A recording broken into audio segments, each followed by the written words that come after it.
शहर की एक तंग लेकिन सुकून भरी गली के एक छोटे से घर में अहमद अपनी माँ के साथ रहता था। अहमद की माँ की सुबह हमेशा मुसल्ले और तस्बीह के साथ शुरू होती थी। वो हर रोज़ प्यार से अहमद के सर पर हाथ फेरकर कहती, बेटा नमाज पढ़ लिया कर, ये सिर्फ सजदा नहीं, सुकून और कामयाबी का रास्ता है। अहमद, जो अपनी जवानी के जोश में दुनियावी कामों को ही सब कुछ समझता था, बस मुस्कुरा देता। वो कहता, अम्मी अभी तो पूरी उम्र पड़ी है, बुढ़ापे में सब कर लूंगा, अभी तो काम का बोझ बहुत है।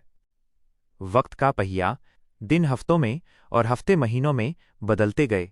अहमद की दुनिया अब सिर्फ उसके मोबाइल, देर रात तक दोस्तों के साथ महफिलें और सुबह की गहरी नींद तक सिमट गई थी। जब मस्जिद से फज्र की अजान गूंजती तो अहमद रज़ाई ओढ़कर सो जाता। माँ की आवाज़, बेटा उठो, खुदा के सामने झुकने का वक्त है, अहमद के कानों से टकराकर वापस लौट आती। उसका एक ही रटा रटाया जवाब होता, अम्मी बस कल से पक्का शुरू करूंगा। वो एक खौफनाक मोड़, मगर किस्मत को कुछ और ही मंजूर था। एक शाम काम से लौटते वक्त अहमद की बाइक का भयानक एक्सीडेंट हो गया। चारों तरफ चीख पुकार मच गई और अहमद की आंखों के सामने अंधेरा छा गया। जब उसे होश आया तो वो सफ़ेद दीवारों और मशीनों की बीप के बीच आईसीयू में लेटा था। शरीर में बेइंतहा दर्द था और हिलने तक की ताकत न थी। उसी खामोशी में बाहर किसी मस्जिद से असर की अजान की आवाज़ उसके कानों में पड़ी, हय्या अलल सलाह, आओ नमाज की तरफ।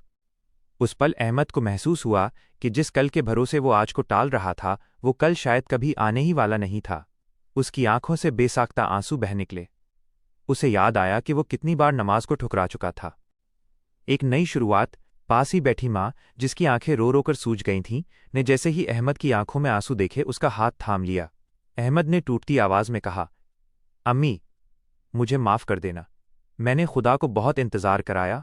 अगर आज मुझे एक और मौका मिल गया तो मैं फिर कभी कल का बहाना नहीं बनाऊंगा। माँ ने अहमद का माथा चूमते हुए कहा, बेटा अल्लाह की रहमत उसके गज़ब से बहुत बड़ी है, वो पलटने वालों को कभी मायूस नहीं करता। अहमद समझ चुका था कि नमाज कोई बोझ नहीं, बल्कि वो डोर है जो इंसान को गिरने से बचाती है।